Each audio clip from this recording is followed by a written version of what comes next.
From the beginning of literacy, the written word, including the spaces of literacy, has been scrutinized, and rightfully so.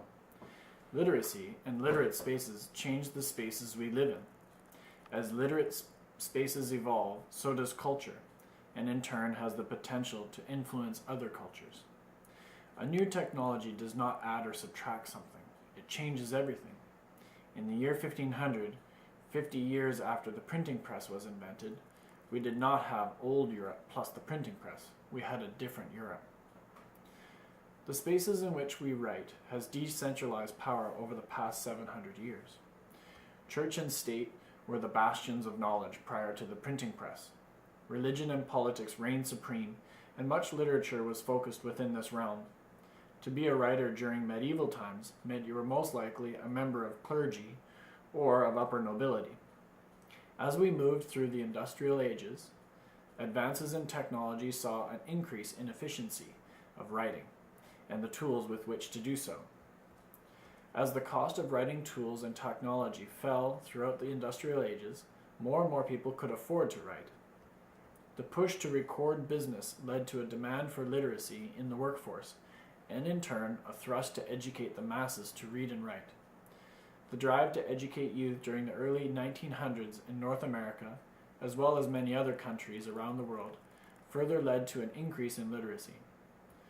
Government policies were put in place during the Great Depression which saw the institutionalization of learning and the idea of school as it is practiced in most cities in North America today. However, the mass educating of youth has led to a society where youth struggle to find identity. By segregating our youth from a multi-generational community, they are forced to build identity within a framework where peers increasingly rely upon peers for advice. A situation described by Neufeld and Mattei as peer orientation. A strategy to remove our youth from the streets during the Depression era and place them in similar age groupings within the classroom has in effect isolated youth from society and has led to teenagers who now often choose to confide in one another rather than adults. This shift towards peer orientation leads to youth seeking connection with friends in a multitude of ways, such as today's social media experience. If friends are the most important aspect of your life, and you could carry tools to remain connected with them, even when physically apart, wouldn't you?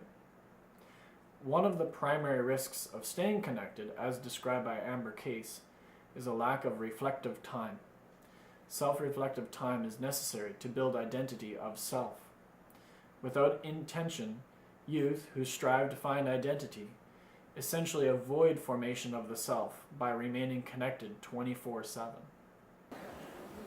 And so what happens is when we bring all of that into the social space, we end up checking our phones all the time.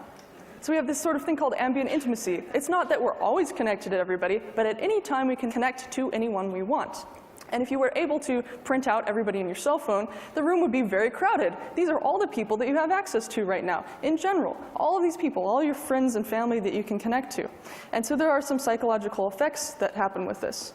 What I'm really worried about is that people aren't taking time for mental reflection anymore, and that they aren't slowing down and stopping being around all those people in the room all the time that are trying to compete for their attention on the simultaneous time interfaces, paleontology, and panic architecture. They're not just sitting there. And really, when you have no external input, that is the time when there's a creation of self, when you can do long-term planning, when you can try and figure out who you really are. And then once you do that, you can figure out how to present your second self in a legitimate way, instead of just dealing with everything as it comes in and, oh, I have to do this, and I have to do this, and I have to do this. And so this is very important. I'm really worried that especially kids today, they're not going to be dealing with this downtime, that they have an instantaneous button-clicking culture, and that everything comes to them, and that they become very excited about it and very addicted to it. In the post-Depression era, Vannevar Bush grappled with what it meant to be a member of a society experiencing an explosion of information. Particularly, he struggled with how humankind would manage the exponential growth of information and questioned what systems of communication might be used to manage this growth and possibly capture the summation of human experience. Mendel's concept of the laws of genetics was lost to the world for a generation because his publication did not reach the few who were capable of grasping and extending it. And this sort of catastrophe is undoubtedly being repeated all about us, as truly significant attainments become lost in the mass of the inconsequential. Move forward to the 1980s and usher in the first personal computers, a tool which has no doubtedly become the primary means of summating the human experience. The next 2 decades brought advances in technology that further opened the realm of writing spaces, notably the word processor. With a tool that could help the user to correct and edit their writing in an exceptionally flexible manner, suddenly anyone could be a writer. While more and more people became writer, becoming author still proved elusive during the 20th century. Being published was a prospect reserved mostly for individuals who were presenting cutting-edge research, or for the independent novelist or journalist who had to fight hard to convince the corporate interests of print that their words would bring profit. Then came the internet. Suddenly, everyone with access to a computer could be author and published instantaneously, and published they have.